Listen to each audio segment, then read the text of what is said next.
Magandang umaga. Binibining Lisbeth, maaari mo bang panguluhan ng panalangin? Maraming salamat. Muli, magandang umaga sa inyong lahat.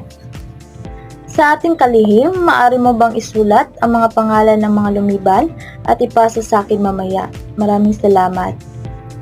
Ngayon, bago tayo magsimula sa ating talakayan, nais kong ibahagi ang mga alituntunin na kailangan sundin ninyo sa loob ng aking klase. Una, ay makinig kapag may nagsasalita sa harapan. Itaas naman ang inyong virtual hand kapag may katanungan o kapag sasagot. Malinaw ba? Mabuti. Ngayon, may ibibigay akong panimulang gawain na sa ganon ay mabuhayan naman ang mga loob ninyo na makinig sa klase natin ngayon. Sige, ang panuto ay isalin sa wikang Ingles ang mga nakapaskil na mga salita. Sige, bibigyan ko lamang kayo ng 2 minuto para sagutin niyon.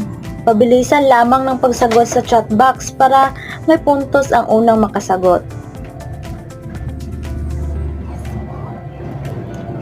Okay, may mga nakasagot na. So, ano sa English ang ginto?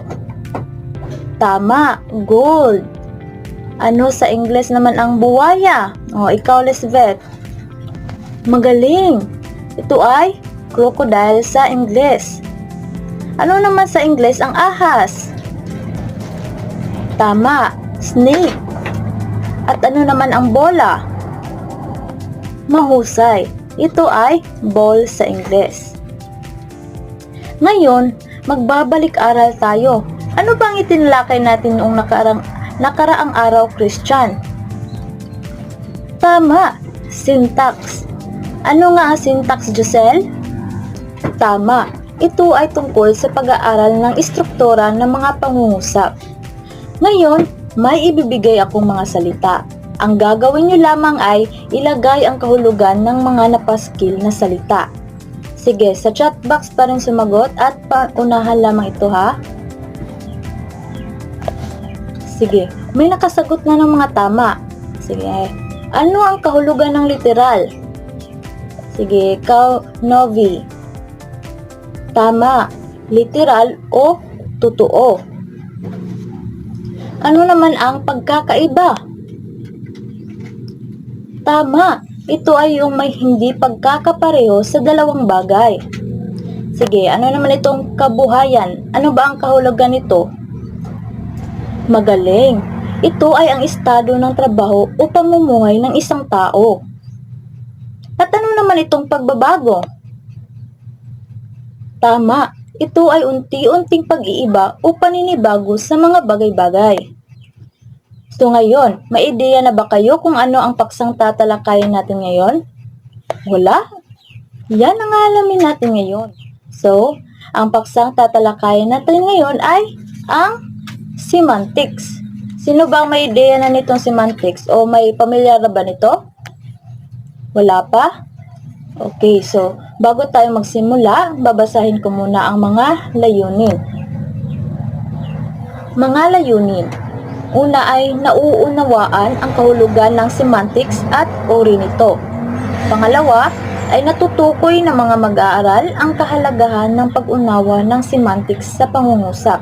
At pangatlo naman ay nalililang ng mga mag-aaral ang konsepto ng semantics sa pagsulat ng maikling kwento. So, kinakailangan na makinig kayo sa ating talakayan ngayon upang maideya kayo at magkaroon ng kaalaman tungkol sa ating paksang tatalakayin nang sa ganon ay may masagot kayo kapag tatanungin ko kayo o kapag gagawa na tayo ng mga gawain.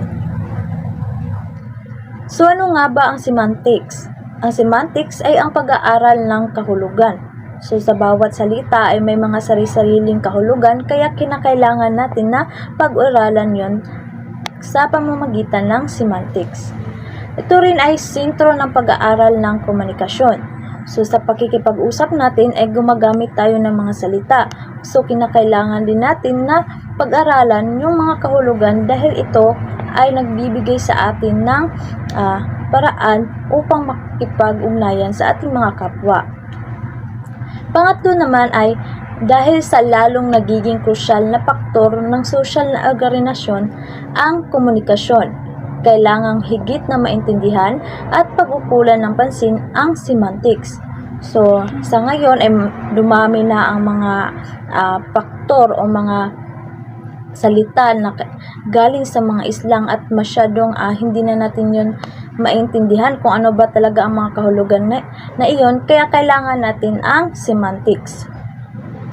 Ito ay sentro ng pag-aaral ng isip ng tao, ang mga proseso ng pag-iisip, kognisyon, konseptualisasyon. Lahat ng ito ay magkakaugnay sa pag-uurit pagpapahayag ng ating karanasan sa digdig sa pamamagitan ng wika. So, dahil nga dinamiko ang ating wika, ay pabago-bago rin ang struktura ng ating mga wika. Kaya, kinakailangan na pag-aralan natin kung ano ang mga kahulugan ng mga panibagong nabubuong wika. Kaya, ito ang paraan, ang semantics, ang paraan para mapag-aralan natin ang mga kaisipan na iyon, lalo na tayong mga tao ay mahilig tayo ang bumuo ng mga salita o mga bagay-bagay na naaayon sa ating mga pag-iisip. Ito naman ay sentrong laluyan ng iba't ibang larangan ng isipan at disiplina ng pag-aaral. Dahil ang semantics, pareha sa pagsasalin, ay mahalaga din itong semantics dahil sa pamamagitan ng semantics ay nakakatulong ito upang mas mapadali ang pagkakaroon nila ng pag-aaral sa mga kahulugan ng mga salita at bawat istruktura nito at ang pinagmulan ng mga salitang kanilang gagamitin sa pagsasalin. Ito rin ay sentrong laluyan ng iba't ibang larangan ng isipan at disiplina ng pag-aaral. So, tulad ng sinabi ko kanina ay ito ang mga isa rin sa paraan upang magkaroon ng mga ideya at mas mapadali ang pag-aaral ng mga kahulugan ng salita dahil sa semantics, lalo na sa mga pagsasalin ng mga salita at pag-iintindi sa mga kahulugan ng bawat salita. Sa kabilang dako, ang tinatawag na linguistikong semantika ay nagpapaliwanag ukol sa denotasyon at konotasyon ng mga salita. So ano nga ba itong denotasyon at konotasyon ng mga salita? Dahil sa semantics, sa pamamagitan nito ay malalaman at matutukoy natin kung ano ba ang pagpapaliwanag nito sa denotasyon at konotasyon ng mga salita at paano natin matutukoy na ang mga ito ay denotasyon at konotasyon. So, sa kabuuan, sa semantics, ang focus ay ang kahulugan ng salita, parirala o pangungusap. So, kapag tayo ay bumubuo ng mga pangungusap, kinakailangan natin na suriin ang mga salita na ating gagamitin sa pagbuo ng mga pangungusap. Kailangan alam natin yung mga kahulugan ng mga salitang ating gagamitin doon sa pangungusap at kinakailangan rin natin na akma yung mga salita na ilalagay natin o isusulat at alam natin kung ano ang mga kahulugan ng mga salitang iyon, kung ito ba ay mga bagay o tungkol sa pangyayari at kung ano ang iba't ibang mga kahulugan dahil alam natin na may mga salita na magkakapareho, ngunit hindi pala magkapareho rin ng kahulugan, no? So, yan din ang pinupokus o pinag-aaralan ng semantics. Ngayon ay dumako naman tayo sa denotasyon. Ang denotasyon, ito ang literal na kahulugan ng isang salita na kadalasang matatagpuan sa diksyonaryo. Tumutukoy sa mga salitang nabibigyan ng kahulugan ayon sa likas nitong kahulugan. Kapag sinabi nating denotasyon class, ito ay literal na kahulugan, kaya kung ano man ang ibigay nating salita o pangalan ng bagay, ay isa lang ang ibig sabihin nito. Katulad na lamang ng salitang balimbing. Kapag ginamit natin siya sa pangungusap, halimbawa, ang balimbing ay may kaasiman. So, ang salitang balimbing dito ay tumutukoy sa isang uri ng prutas. Alam naman siguro natin kung ano yung prutas, di ba class? So, sino ba yung nakatikim na dito ng balimbing na prutas? Pagkitaas ng yung virtual hand. Ang galing, makilier, dom-dom. O, di ba? Marami. So, ang kahulugan o ang literal na kahulugan ng balimbing dito ay isang prutas. Isa pang halimbawa dito, class, ay ahas. Tinuklaw si Sisa ng ahas kanina. Ang ahas dito ay tumutukoy sa isang uri ng hayop. O, alam naman natin siguro kung ano yung ahas, di ba, class? Di ba? Ito yung hayop na delikado na kapag natuklaw ka ay maaari kang mamatay. So, ang ahas dito, ang literal na kahulugan ng ahas ay isang uri ng hayop. So, naintindihan na ba ang denotation, class? Kung naintindihan na ba ang kamasin? No? Anong ibig sabihin ng denotasyon? Tama, ito ay literal na kahulugan ng isang salita. So, naman tayo sa konotasyon. Ano nga ba ang konotasyon? Ang konotasyon, hindi literal ang kahulugan. Ang kahulugan ay base sa sarili nating pagpapakahulugan sa isang salita o parigala. Tumutukoy sa mga asosasyon na konektado sa isang tiyak na salita o mga mungkahing pang-emosyonal na nauugnay sa salitang iyon.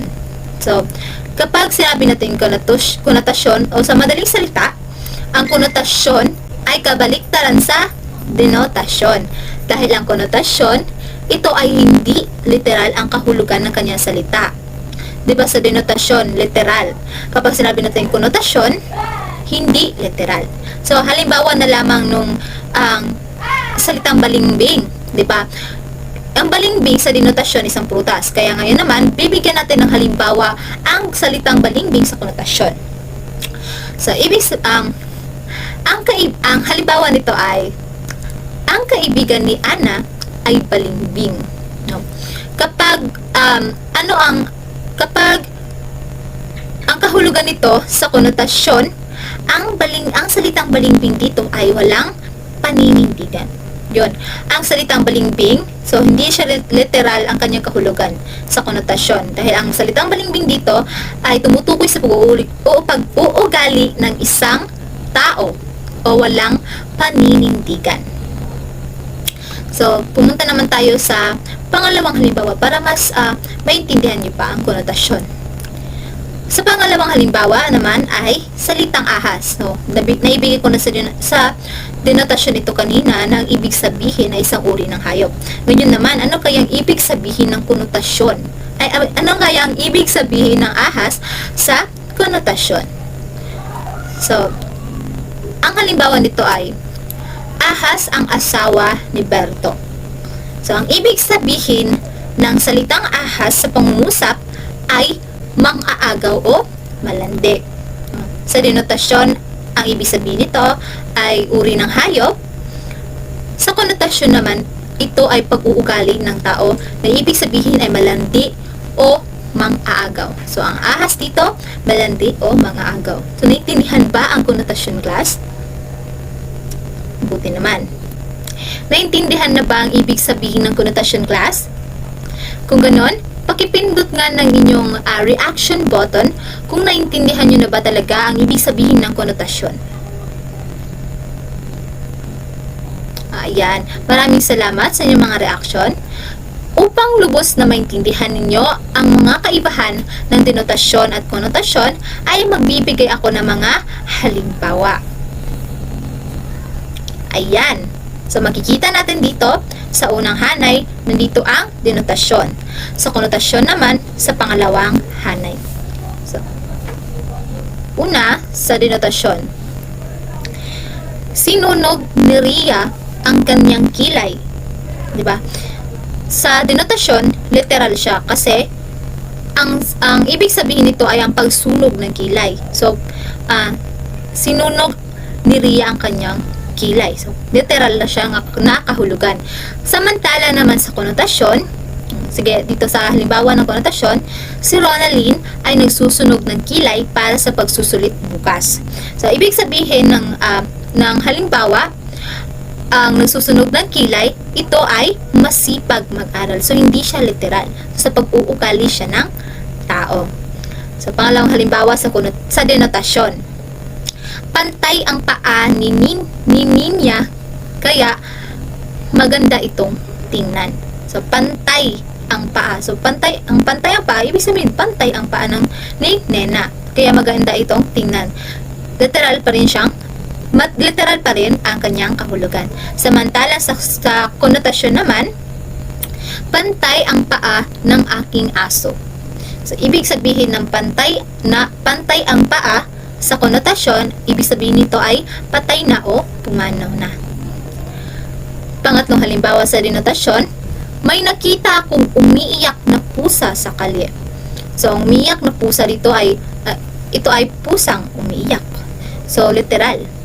Sa pangatlong halimbawa naman sa konotasyon, si Janmar ay isang iyak pusa kahit sa maliit na bagay. So, ibig sabihin ng iyak pusa, ito ay iyakin.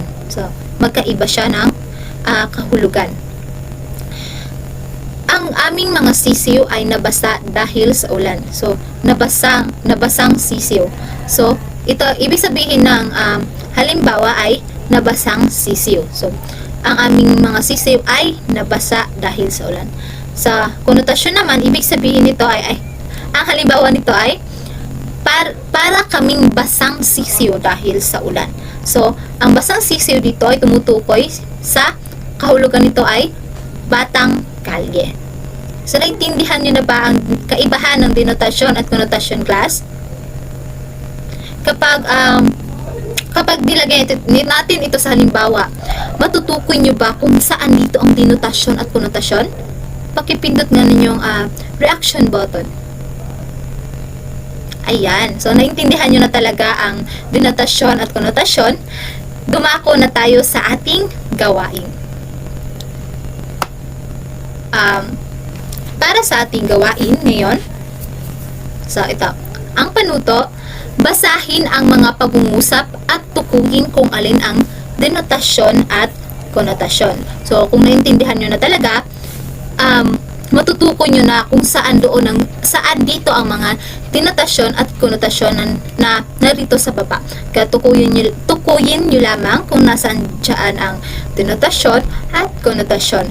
Isulat ito sa isang kalahating papel. So, bibigyan ko lang kayo ng 5 minuto para gawin ito. Sige, magsimula na kayo, class.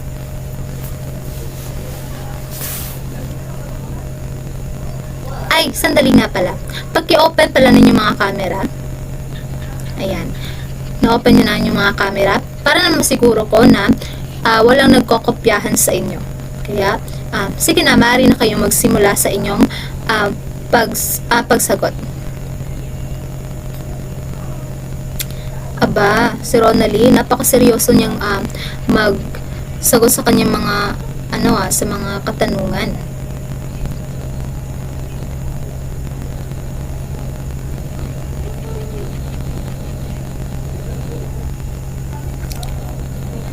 Tatlong minuto, class.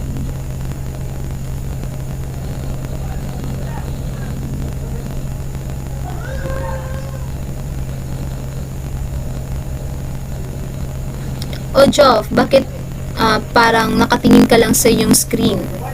Parang nagdududa na ako sa'yo. Char. Sige, mata sa papel, class. 1 minuto.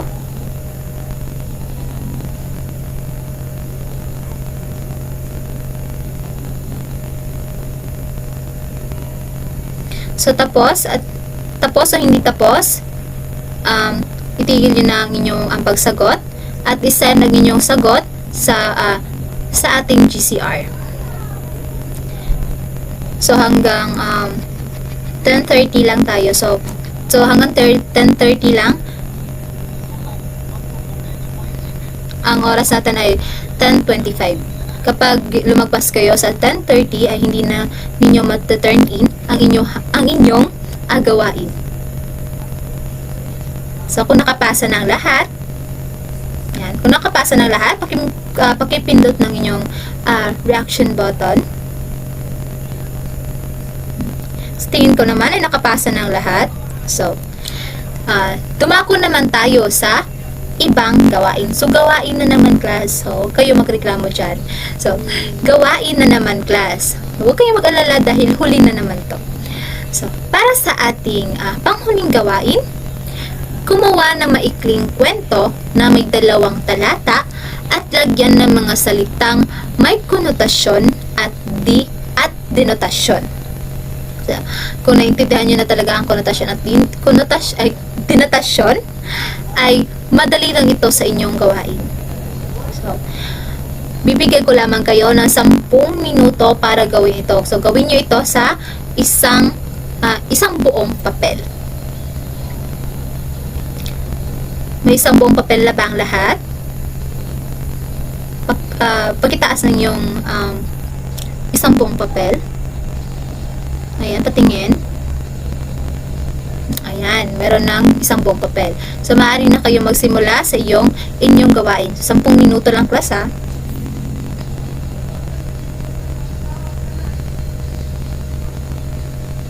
Bakit parang hindi pa nagsisimula si Angelica sa kanyang pagsagot sa kanyang gawain? Anong problema, Angelica? Wala kang ballpen. Sige. Maghanap ka muna dyan. 10 minuto lang, class, ha? So, ipapasa nyo ang inyong gawain sa GCR pa rin. So, anong oras na ba? So, 11. So, 11 nyo, ipapasa yan. Hanggang alas 11 lang. Kailangan ang alas 10 ng 10:55 ay matapos nyo ng yung gawain para may pasa nyo na sa GCR.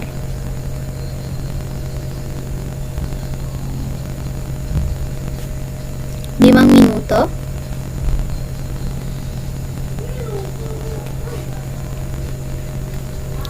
Tatlong minuto. Parang tapos na si Lovejoy sa kanyang ginagawa. Tapos ka na ba, Lovejoy? Ay, hindi pa pala. 1 minuto.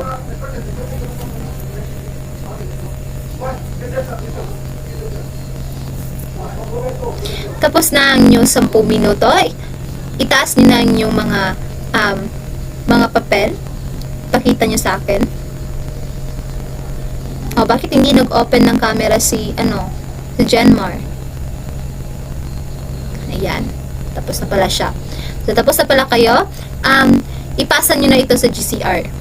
Hanggang alas 11 lang. Tapos na ba kayo mapasa sa GCR class?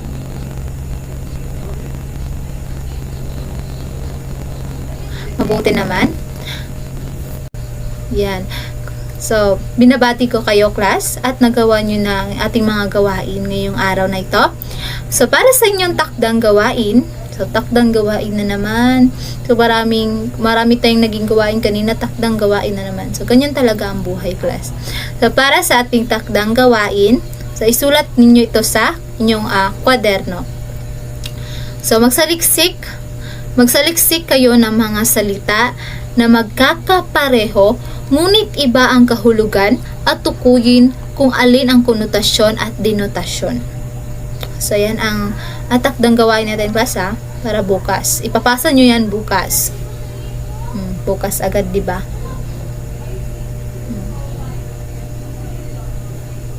Ipapaskill ko mamaya sa GCR natin para maisumitin ninyo ang inyong mga gawain, inyong takdang gawain. So, hanggang bukas lang yan, class.